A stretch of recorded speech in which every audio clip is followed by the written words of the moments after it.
Maka anak-anak kita jaga, ibu-ibu yang hadir ini, anak-anaknya jangan sampai terkena ideologi yang akan merongrong dan menghancurkan kenasionalan kita bangsa Indonesia. Ideologi fundamentalis, radikalis yang ingin mengganti dasar negara Indonesia menjadi dasar negara apapun, baik itu komunisme, baik itu Islamisme dan lain sebagainya, harus segera dihentikan. Ini ada orang yang dia memotong ilmu pengetahuan, katanya karena anyadnya seorang habib lebih mulia daripada orang berilmu 70 orang berilmu. Dia bodoh mengalahkan sarjana 70, dia bodoh mengalahkan insinyur 70, dia bodoh mengalahkan kiai 70, dia bodoh mengalahkan orang-orang yang diberikan Allah pengetahuan. Dia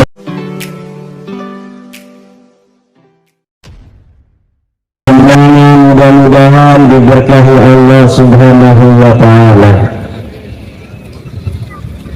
Pertama-tama marilah kita panjatkan kehadirat Allah, rasa syukur dan rasa puji kepadanya yang telah menjadikan kita masyarakat Kabupaten Tangerang setelah 391 perjalanan dari sejak didirikan oleh Sultan Agung Tirtayasa Sultan Abdul Mafakhir Mahmud Abdul Qadir, dengan diangkatnya Raden Arya Wansakara sebagai Bupati pertama di Tangerang 13 Oktober 1632 sampai saat ini sudah 391 tahun Kabupaten Tangerang berjalan menyusuri sejarahnya, sehingga hari ini Kabupaten Tangerang menjadi peringkat ke-7 kabupaten terkaya di seluruh Indonesia dengan 6 triliun APBD-nya, menempatkan kita di posisi ke-7 kabupaten yang terkaya di Indonesia. Rasa syukur dan rasa puji kepada Allah jua atas nikmat iman dan Islam yang telah Allah berikan kepada kita. Sejak lahir kita sudah Islam, leluhur kita diislamkan oleh para wali songo, oleh Sunan Gunung Jati Syarif Hidayatullah, kemudian oleh putranya Sultan Maulana Hasanuddin Bantul, kemudian di Tangerang disebarkan Islam oleh Raden Arya Wansakara, diganti oleh putranya Pangeran Arya Yudanegara, yang alun-alun ini diberikan nama atas namanya, dilanjutkan oleh putranya Raden Arya Raksanegara, oleh putranya lagi Raden Arya Wiranegara, oleh sepupunya Raden Arya Jaya Santika, oleh sepupunya lagi Raden Arya Surya Diwangsa, sehingga dari Cisadane sampai Ciburian semua memeluk agama Islam sampai hari ini. Alhamdulillah, rasa syukur dan rasa puja, rasa puji kepada Allah juga kita saksikan, karena malam hari ini selain maulid baginda Nabi juga kita saksikan orang-orang yang masih mencintai anak-anak yatim. Sebagaimana kita ketahui bahwa Rasulullah Muhammad adalah Nurul Aitam, cahaya anak-anak yatim di dunia. Wahai anak-anakku, anak yatim, kalian jangan bersedih hati karena Rasul kalian yang tercinta adalah seorang anak yatim. Banyaklah para pembesar di dunia ini yang dia adalah seorang anak yatim. Terima kasih kepada mereka yang malam hari ini mencintai anak yatim. Saya berdoa semoga Allah mencintai siapapun yang malam hari ini memberi santunan terhadap anak yatim. Semoga Allah balas dengan balasan yang berlipat ganda. Mudah-mudahan Allah mudahkan urusannya, Allah tambahkan rezekinya, Allah tambahkan keberkahan hidupnya, dijauhkan dari berbagai mara bahaya, dan mudah-mudahan Allah angkat derajatnya di dunia dan di akhirat. Salawat beserta salam mari kita sanjungkan kepada baginda alam yang malam hari ini diperingati maulidnya, yaitu Sayyidina wa Maulana Muhammadin man huwa syamsun man huwa badrun man huwa nurun fawqa nurun man huwa iksir wa ghali man huwa misbahus suduri. Dia adalah lentera alam yang gelap gulita. Nabi kita yang tercinta adalah manusia pilihan yang menjadi lenteranya alam, manusia yang menjadi rahmatan lil alamin, manusia yang ketika sahabat melihatnya, siapa saja yang melihatnya akan menjadi bahagia. Ia adalah anak daripada Sayyid Abdullah, dia adalah putra dari Siti Aminah, dia adalah ayah dari Sayyidatuna Fatimah Zahra al-Batul, dia adalah kakek dari Hasan dan Husain, dia adalah suami dari Siti Khadijatul Kubra, dia adalah suami dari Siti Aisyah Ridha, suami dari Siti Hafsah, suami dari Siti Sarda, suami dari Siti Ummi Salamah, suami dari Siti Zainab bintu Zakhsi, suami dari Siti Zainab bintu Huza'ah, suami dari Siti Habibah, suami dari Siti Maimunah, suami dari Siti Juwairiyah, suami dari Siti Mariyah Al-Qibtiyah radhiyallahu ta'ala anhunna. وجزاهم الله عنا وعن الإسلام والمسلمين أحسن الجزاء. Dialah manusia yang dilahirkan pada hari Senin tanggal 12 Rabiul Awal tahun Gajah. 2 bulan dalam kandungan ayahnya meninggal dunia. 6 tahun usianya ibunya meninggal dunia. 8 tahun usia kakeknya meninggal dunia. Abu Talib sebagai pamannya kemudian menjaga beliau sejak kecil, menggembala, kemudian menikah dengan Siti Khadijah pada umur 25. Pada umur 30 tahun mempersatukan bangsa Arab ketika meletakkan batu Hajar Aswad yang mulia. Ketika umur 40 tahun beliau diangkat menjadi khatamul anbiya, akhir dari seluruh para nabi. Maulidnya malam hari ini mudah-mudahan memberikan keberkahan kepada kita, kepada panitia, kepada Lakbas Indonesia, kepada Majapahit Nusantara, kepada Peguron Jalak Banten, pada seluruh yang hadir, terutama bagi kabupaten kita, Kabupaten Tangerang, yang selain malam hari ini kita memperingati Maulid Baginda Nabi, juga kita merayakan hari lahir Kabupaten Tangerang ke-391. Alhamdulillah.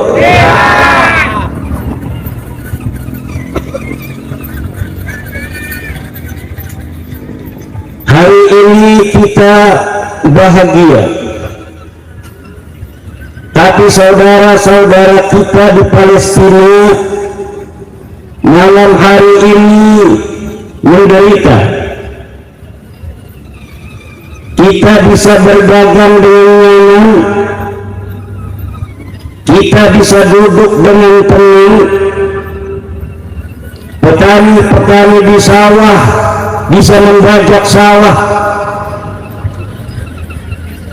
pejabat-pejabat menjalankan tugasnya dengan tenang, anak-anak bisa bermain mobil-mobilan, ada yang ceramah dia mobil-mobilan. Itu di Tangerang. Tapi di sana saudara-saudara kita umat Islam yang mengucapkan la ilaha illallah, mungkin di saat yang sama dengan waktu kita di Tangerang ini mereka sedang berada dalam ketakutan. Anak-anak di sana mungkin sedang menangis karena ayahnya hancur terkena bom-bom Israel. Perempuan-perempuan di sana mungkin sedang menangis karena suaminya baru saja syahid. Istri-istri di sana mungkin malam hari ini sedang menjerit lara karena pada saat yang sama mereka menjadi janda.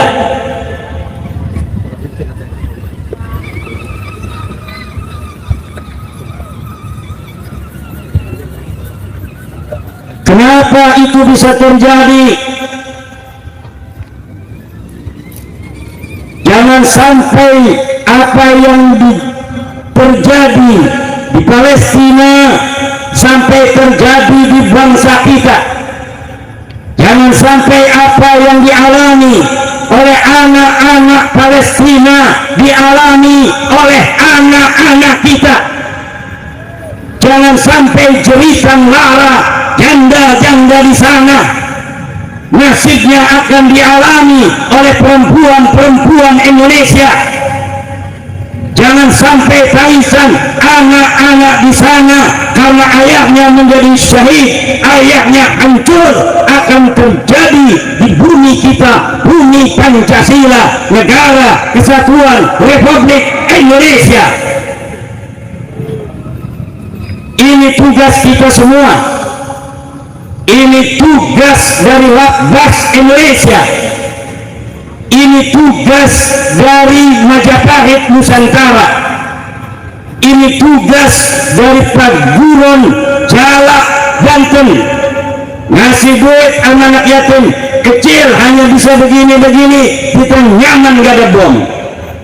Tapi nanti kalau sampai ada musuh-musuh Indonesia datang, Perguruan Jalak Banten harus berdiri tegak membela bangsa Indonesia, bersatu dengan elemen-elemen putra-putri bangsa lainnya untuk menjaga Negara Kesatuan Republik Indonesia.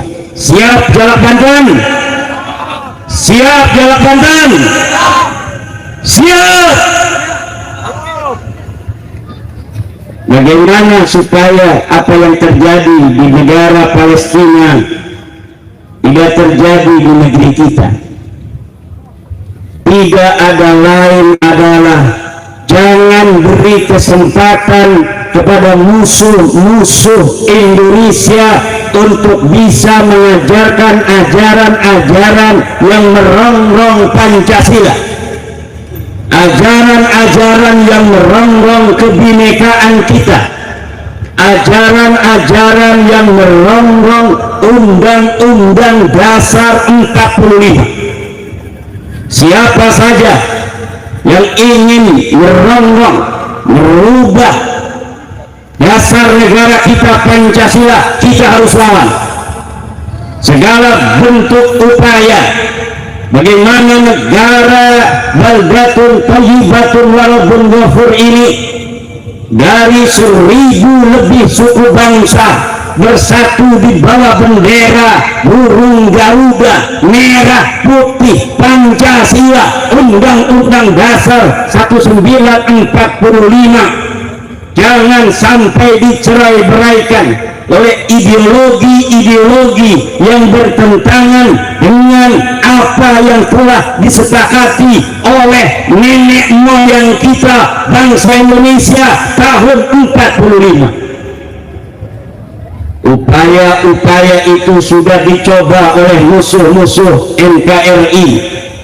Tahun 48 NII didirikan, PKI memberontak lagi tahun 65. Kemudian muncullah HTI, Ikhwanul Muslimin, FPI, JAD, JAT dan lain sebagainya yang merongrong Pancasila kita, yang merongrong Undang-Undang Dasar kita, yang melindungi segenap bangsa Indonesia, apapun agamanya, apapun sukunya.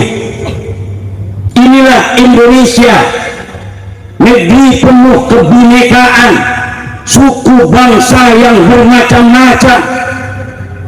Tidak boleh keindahan ini dihancurkan oleh musuh-musuh kita.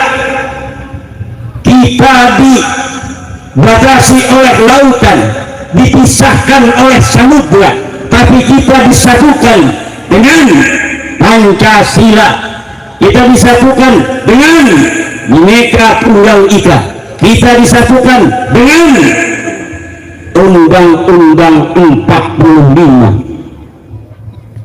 Seluruh elemen anak bangsa Indonesia harus berdiri tegak melawan paham-paham radikal, paham-paham intoleran, paham-paham yang merongrong kebangsaan kita yang beragam. Tidak boleh satu celah pun kita berikan kepada mereka yang ingin mengganti Pancasila, kepada mereka yang ingin mengganti dasar negara kita, kepada mereka yang ingin mengganti Undang-Undang Dasar kita.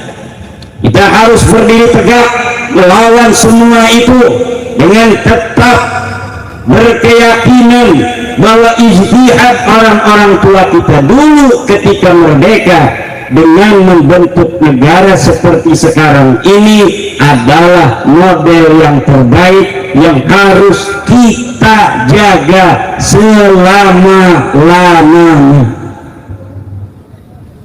Maulid Nabi besar Muhammad, dilahirkannya beliau rahmat bagi seluruh alam. Pancasila adalah common platform rahmat bagi seluruh bangsa Indonesia. Kita bangga dengan Sultan Maulana Hasanuddin, kita bangga dengan Sultan Maulana Yusuf, kita bangga dengan Sultan Maulana Muhammad Nasruddin, kita bangga dengan Sultan Maulana Abdul Mufakhir, kita bangga dengan Sultan Abdul Ma'ali Ahmad, kita bangga dengan Sultan Agung Tirtayasa. Tetapi bentuk negara seperti leluhur kita itu tidak menjamin setiap suksesi kepemimpinan adanya ketenangan dan kenyamanan seperti saat ini. Setiap suksesi zaman dahulu kala tidak sepi dari yang namanya peperangan, dari yang namanya saling membunuh.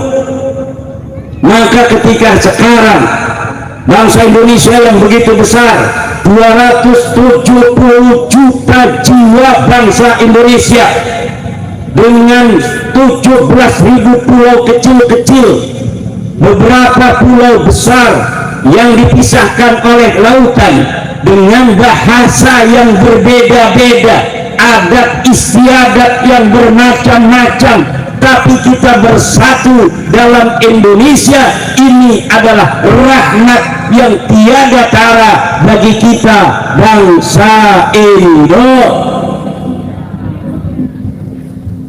maka kenikmatan ini mudah-mudahan tidak diangkat oleh Allah Subhanahu wa ta'ala. Jaga jangan sampai celah sedikit pun adu domba antar anak bangsa terjadi sehingga timbul gesekan. Kalau sudah perang kayak di Palestina, kita nggak bisa dagang lagi tuh kayak ibu-ibu yang lagi goreng-gorengan. Tidak bisa kita lagi untuk melihat konsumen yang lagi lihat-lihat motor, melihat doang belinya kagak. Tapi dengan adanya ketenangan, tidak ada perang sampai saat ini, alhamdulillah.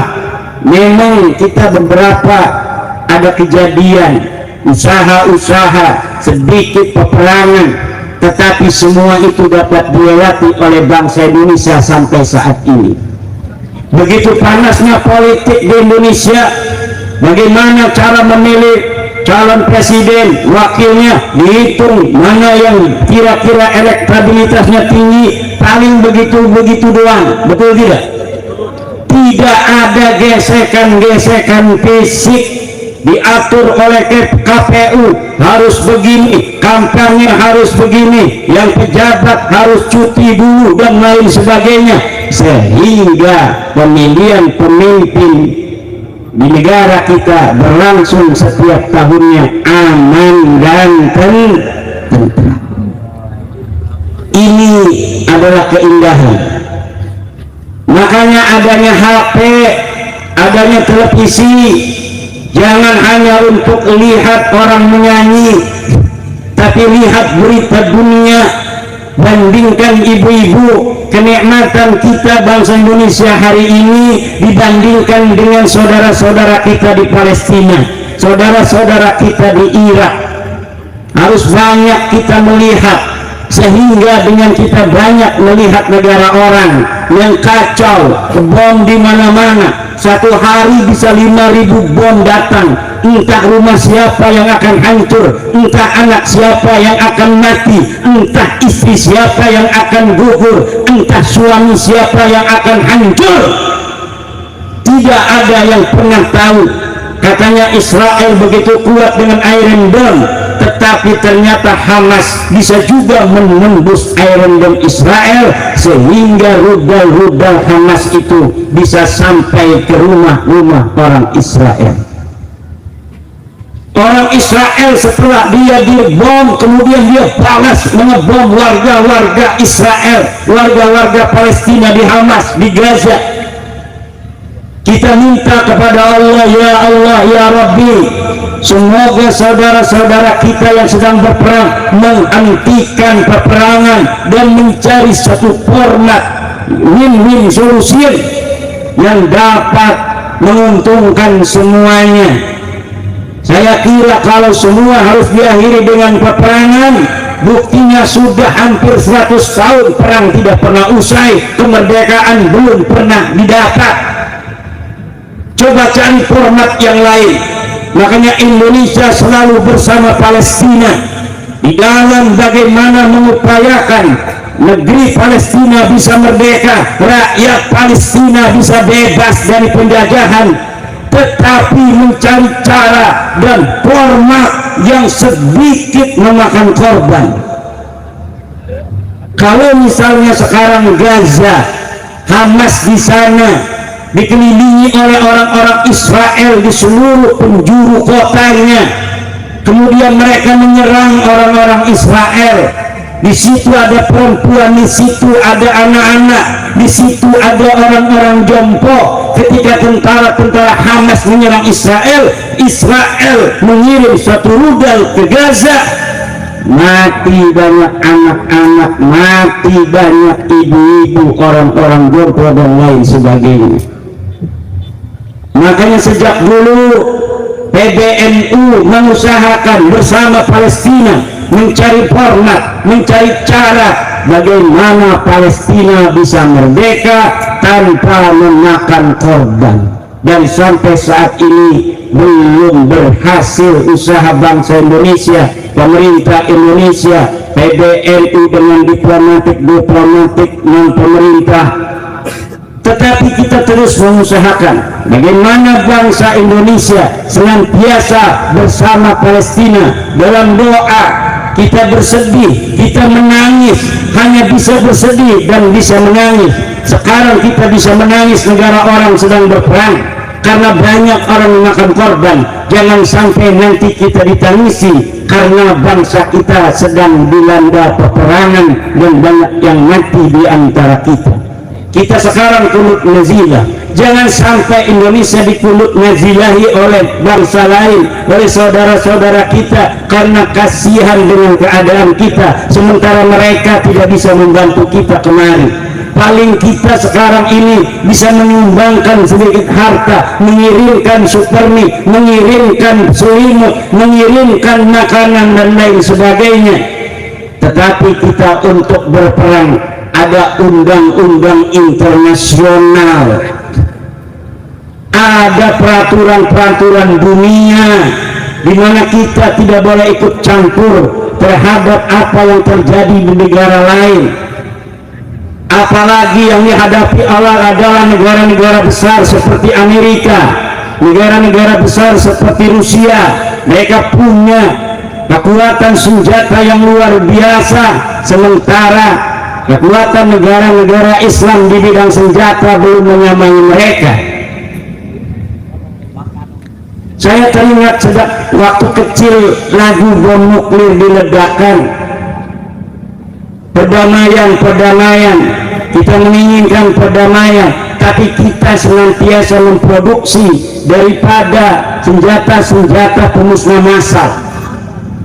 Ini adalah sebuah ironi, ini adalah sebuah hal yang tidak masuk akal, di mana kita ngomong kita harus berdamai, sementara ada satu negara ingin menguasai negara lainnya. Sementara ada orang pemimpin yang mengatakan saya bertanggung jawab terhadap warga saya agar warga saya aman dan tentram, tetapi dengan itu semua dia serang negara orang lain sehingga negara orang lain itu bangsanya menjadi mayat-mayat yang bergelimpangan. Ini adalah ironi-ironi dunia. Namun kita tidak boleh menjadi putus asa.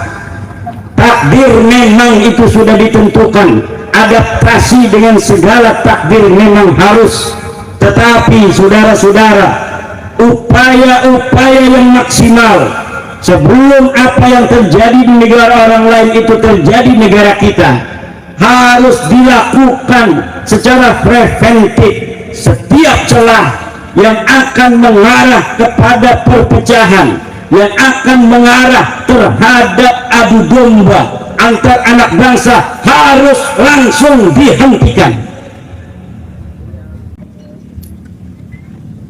Maka anak-anak kita jaga, ibu-ibu yang hadir ini, anak-anaknya jangan sampai terkena ideologi-ideologi yang akan merongrong dan menghancurkan kenasionalan kita bangsa Indonesia. Ideologi-ideologi fundamentalis, radikalis yang ingin mengganti dasar negara Indonesia menjadi dasar negara apapun, baik itu komunisme, baik itu Islamisme dan lain sebagainya, harus segera dihentikan. Harus segera diminta anak-anak kita untuk berhenti dan kembali kepada jalan leluhur-leluhur kita. Makanya Islam yang banyak di Indonesia ini hari ini dipegang adalah Islam Ahlus Sunnah wal Jamaah ala tariqah Imam Asy'ari dan Imam Maturidi, di mana akidah Asy'ari ini adalah akidah tawassutiyah bainal ifrat wa tafriq. Fikihnya fikih madzhab Syafi'i itu pula adalah fikih yang tawassut antara ahlul ra'yi dan ahli hadis. Tasawufnya tasawuf Imam Al-Ghazali dan Junaid Al-Baghdadi itu juga tasawuf yang tawassut. Banyak sekarang tasawuf yang sampai meninggalkan ibadah. Ada lagi tasawuf yang hanya mencukupkan diri, ingat dan berbuat baik tanpa menjalankan puasa Ramadan, tanpa haji ke Ka'bah, hajinya cukup di Sunan Gunung Jati Syarif Hidayatullah. Ada ajaran yang hajinya ke Cirebon, melilingi makam Sunan Gunung Jati karena katanya cukup, tidak usah pergi ke Mekah lagi, apalagi ngantri sampai 30 tahun. Ajaran-ajaran tasawuf yang kita pegang dari zaman Wali Songo sampai hari ini adalah tasawuf tawassutiyah Imam Al-Ghazali dan Junaid Al-Baghdadi. Tariqahnya adalah tariqah Syakariyah, tariqah Qadiriyah, tariqah Syadiliyah, tariqah Rifaiyah, itu juga adalah tariqah tawassutiyah. Nabi Muhammad sallallahu alaihi wasallam dilahirkan untuk membebaskan manusia dari belenggu penjajahan syirik. Pancasila dilahirkan di Nusantara untuk menjadi pembebas dari belenggu perpecahan. Undang-undang Dasar Proklamasi Kemerdekaan Indonesia rahmat dari Allah Subhanahu wa Ta'ala untuk membebaskan kita dari perbudakan kemanusiaan, penjajahan, kolonialisme. Dan ini harus dijaga, kemerdekaan yang sesungguhnya. La fadla li arabiyyin ala ajamiyyin wala li ajamiyyin ala arabiyyin illa bitaqwa. Tidak ada keutamaan orang-orang Arab terhadap orang-orang Ajam, tidak pula orang-orang Ajam mengalahkan orang-orang Arab illa bittaqwa, kecuali dengan takwa. Inilah ajaran pembebasan dari Rasulullah Muhammad sallallahu alaihi wasallam. Kullu nasi min Adam wa Adam min turab. Setiap manusia berasal dari Nabi Adam dan Adam berasal dari debu. Siapa orang yang merasa lebih tinggi berdasarkan zatnya terhadap orang lain, maka dia keluar daripada ajaran baginda Nabi besar Muhammad sallallahu alaihi wasallam. Hanya iblis yang mengatakan dirinya secara zat lebih baik daripada Adam. Orang pertama kali yang sombong baik daripada Adam, orang pertama kali yang sombong terhadap zatnya, sombong terhadap takdir penciptaannya dari Allah adalah iblis. Kalau hari ini ada satu suku merasa lebih mulia dari suku lainnya atas nama takdir dari Tuhan, maka orang ini mencontoh ilmunya iblis. Karena kita terlahir dari suku Jawa, kita tidak memesan kepada Allah, betul? Kita jadi orang Sunda, tidak mesan dari Allah. Kita hidungnya mancung, tidak mesan dari Allah. Yang pesek apalagi. Kita rambutnya rintik, tidak mesan dari Allah. Kita rambutnya lurus, tidak mesan dari Allah. Tidak boleh orang yang rambutnya lintik merasa lebih baik daripada orang yang rambutnya lonjong. Tidak boleh orang yang rambutnya lurus merasa lebih baik daripada orang yang rambutnya rintik. Tidak boleh orang yang kulitnya hitam merasa lebih baik dari orang yang kulitnya putih. Tidak boleh orang yang kulit putih merasa lebih baik dari orang yang berkulit hitam, dan lain sebagainya. Inilah ajaran Islam, di mana kemuliaan hanya dari takwa. Inna akramakum indallahi atqakum. Sungguhnya orang yang paling mulia di antara kalian adalah orang yang paling bertakwa. Kalau pengen kita mulia, bertakwalah. Kalau kita pengen derajatnya tinggi, berilmulah. Yarfa'illahu alladhina amanu minkum walladhina utul ilma darajat. Allah akan angkat derajat orang-orang yang beriman di antara kalian dan orang-orang yang mempunyai ilmu beberapa derajat. Ini ada orang yang dia memotong ilmu pengetahuan, katanya karena hanya zatnya seorang habib lebih mulia daripada orang berilmu 70 orang berilmu. Dia bodoh mengalahkan sarjana 70, dia bodoh mengalahkan insinyur 70, dia bodoh mengalahkan kiai 70, dia bodoh mengalahkan orang-orang yang diberikan Allah pengetahuan. Dia rendah pangkatnya karena tidak punya ilmu, tapi katanya lebih mulia dari Pak Camat 70 camat. Dia rendah derajatnya, tetapi katanya dia lebih mulia dari bupati, dari gubernur, dari presiden. Makanya mulutnya mencaci siapapun karena dirinya merasa lebih baik dari orang lain karena zatnya, padahal yang diakuinya itu hanya palsu belaka, bohong belaka. Ngaku cucu Nabi, ternyata bukan cucu Nabi. Ngaku cucu Nabi, ternyata bukan cucu Nabi.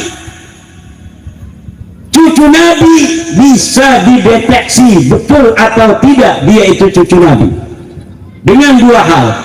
Pertama, dengan catatan nasab. Ketua Perguruan Jalak Banten, catatan nasab turunan Nabi itu sejak abad ketiga dicatat. Ada petugas-petugas yang menugaskan diri menulis kitab. Ini Sayyidina Ali punya anak dua, Hasan dan Husain. Husain punya anak namanya Ali Zainal Abidin. Ali Zainal Abidin punya anak berapa? Dicatat. Ali Zainal Abidin punya anak Muhammad Al-Baqir. Dia punya saudara Sufyan, dicatat semua. Muhammad Al-Baqir mempunyai anak namanya Ja'far As-Shadiq, punya anak berapa? Dicatat semua. Terus demikian dari generasi sampai saat ini. Dan saya mempunyai kitab-kitab nasab sejak abad keempat sampai hari ini. Dan ketika saya lihat orang yang mengaku cucu Nabi di Indonesia ini yang bergelar Habib itu ternyata tidak terbukti secara pustaka mereka adalah keturunan dari baginda Nabi besar Muhammad sallallahu alaihi wasallam. Ada yang cara kedua. Cara kedua adalah dengan tes DNA. Itu bukan keahlian saya, tapi ada Badan Riset Inovasi Nasional di Indonesia ini yang bisa memeriksa darah seseorang, ingus seseorang, ludah seseorang, rambut seseorang yang mengaku sebagai keturunan dari baginda Nabi besar Muhammad sallallahu alaihi wasallam, kemudian diperiksa di lab. Setelah diperiksa akan ketahuan betul tidak dia sebagai keturunan Nabi. Ada nggak haplo dia sama dengan haplonya Nabi? Haplonya Nabi J1, coba darah kamu tak periksa, ternyata setelah diperiksa hasilnya haplonya bukan G1 tapi haplonya G. Naon eta haplo G? Eta haplo lain turunan Nabi.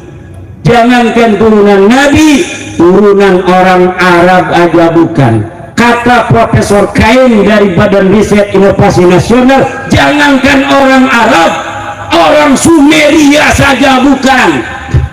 Sumeria itu J0, jadi Akadia nanti bermutasi J1. Sumeria jadi Akadia, Akadia menjadi orang Arab, orang Arab masih J1. Nanti kalau dia mengaku keturunan Quraisy akan ada kode-kode Bani Quraisy. Kalau dia mengaku keturunan daripada Hasim akan ada kode-kode Bani Hasim. Kalau dia mengaku keturunan daripada Abi Thalib akan ada kode-kode Abi Thalib. Kalau dia mengaku keturunan daripada Husain akan ada kode-kode Sayyidina Husain. Dan setelah diperiksa mereka dari 5 orang Indonesia dari kelam mereka yang sudah tes DNA, tidak ada haplo J1 nya, tidak ada kode genetik daripada keluarga Bani Quraisy, tidak ada kode genetik dari keluarga Bani Hashim, dari keluarga Bani Abi Thalib, dari keluarga Sayyidina Husain. Kalaulah secara pustaka tidak terbukti, DNA juga tidak terbukti, lalu dengan apa kita harus percaya bahwa mereka keluarga besar keturunan daripada baginda Nabi besar Muhammad sallallahu alaihi wasallam? Marah-marah anak kita, katanya tetap kami keluarga Nabi, turunan Nabi, jangan jadi orang yang menghina keturunan Nabi. Kita tidak boleh menghina turunan Nabi, tapi ente bukan keturunan Nabi. Buktinya di pustaka tidak ada, di DNA tidak terbukti. Lalu atas dasar apa kami menganggap Anda sebagai keturunan dari baginda Nabi Muhammad sallallahu alaihi wasallam? Jadi dengan maulid baginda Nabi, Allah telah katakan, wa ma kana Muhammadun aba ahadin min rijalikum. Tidak adalah Nabi Muhammad itu sebagai ayah dari lelaki kalian. Ayat ini mengandung tafsiran bahwa Nabi Muhammad yang pertama, tafsiran pertama, tidak mempunyai anak laki-laki. Laisa wa ma kana Muhammadun aba ahadin, bukanlah ayah dari laki-laki kalian, karena memang Nabi Muhammad tidak punya anak laki-laki. Tafsiran yang kedua, jangan panggil Nabi Muhammad hari ini dengan gelar-gelar kekeluargaan, wahai kakekku, wahai ayahku, tapi walakin Rasulullah, panggillah Nabi Muhammad dengan Rasulullah. Siti Aisyah aja istrinya manggil Rasulullah, ya Rasulullah. Lah orang sekarang yang nasabnya nggak jelas manggil Rasulullah, ya jadi wahai kakekku. Di sebuah persidangan dia katakan, Nabi Muhammad, kakek ente apa kakek aneh? Ini adalah hilang adab kepada baginda Nabi besar Muhammad sallallahu alaihi wasallam. Di dalam ajaran kita Ahlussunnah wal Jamaah, kita dianjurkan, tidak wajib, untuk mencintai keturunan baginda Nabi besar Muhammad sallallahu alaihi wasallam.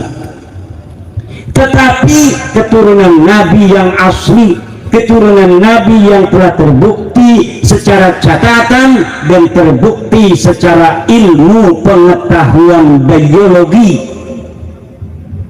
Karena zaman sekarang ini teknologi sudah canggih, gen kita ini sudah generasi Z. Generasi manusia yang hidup saat ini ada generasi perang.